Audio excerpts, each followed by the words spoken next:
Ever feel like, you're running a race, but the finish line keeps, like, Yeah, moving? know that feeling. Right. Today we're diving into, well, something that I think we all struggle with a bit, and that's self-worth, like how to figure that out and then actually like running your own I race. love that idea. Yeah, so we're going to unpack this idea using this excerpt.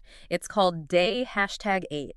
Know your worth, run your own race. And it's all about, well, tuning out all that outside noise and finding, what makes you happy, like on your own terms. Right, right. So, ready to dig in? Absolutely. Let's do it. Okay, so the author kicks things off with this really powerful statement. They say, I have a burning love for myself. And I think that's a great place to start because it's kind of provocative, right?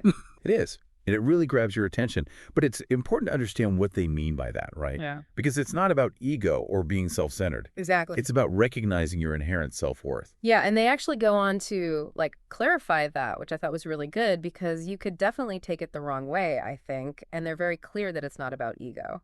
Right.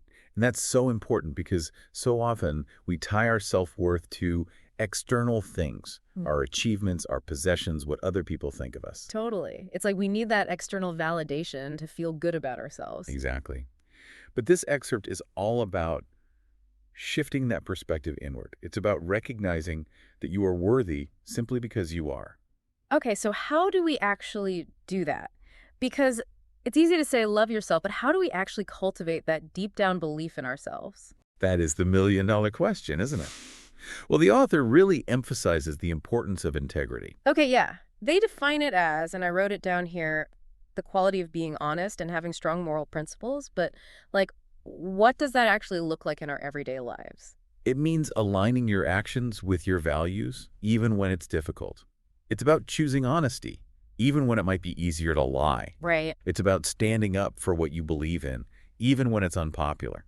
I see. So, like, even if it's something small, like if you see someone drop a dollar, you pick it up and give it back to them, even if you could just keep walking, right? Exactly. It's those small, everyday choices that really build up our integrity and, in turn, our self-respect. Okay, so integrity is key, for sure.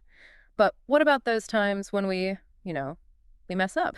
Because let's face it, we all make mistakes. Absolutely. None of us are perfect, and that's perfectly okay. And the author even says that they admit to not being perfect, right? Yes.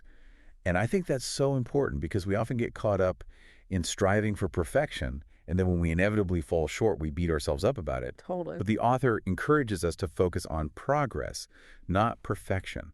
It's about taking that next right step. So good. And it really resonated with me, that whole idea of, what is the next right thing? And not trying to do everything perfect, just what's the next right thing I can do, right? And I think that's really powerful. It is, because when you focus on just that next right step, it feels less overwhelming, and you're more likely to actually take action. It's interesting, though, because the author also talks about their own struggles with feeling inferior, with feeling like they constantly had to explain themselves to others. Have you ever felt that way? Absolutely. I think we all have, to some extent. That need for external validation can be so strong. It's like we're looking to others to tell us we're good enough, smart enough, worthy enough. Exactly.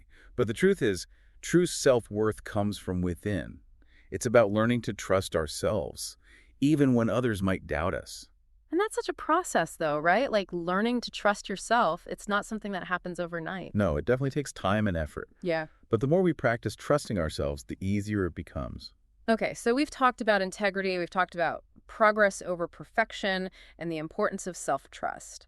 What else can we take away from this idea of running our own race? Well, I think the most important takeaway is that we have a choice. Every single day, we have a choice to let others dictate our worth or to define it for ourselves. It's about tuning out those external voices and listening to that inner voice, right? Exactly. And that inner voice might be quiet at first, but the more we listen to it, the louder it will get. And that brings us back to that powerful statement at the beginning, that burning love for myself. Yes. It's about embracing who we are, flaws and all, and recognizing that we are worthy of love and respect, just as we are. I love that. It's a powerful reminder that we don't need to change who we are to be worthy. We just need to embrace our authentic selves and run our own race. So good. And on that note, I think we should wrap up this deep dive, I agree. It's been a great conversation. as always. But for our listeners, as you're going about your day, Just pay attention to those moments when you might be seeking validation from others or comparing yourself to that imaginary finish line that keeps moving. What would it look like to trust your own judgment, to define success on your own terms, and truly start running your own race? What a great question to leave our listeners with. Okay, we'll see you all next time for another deep dive.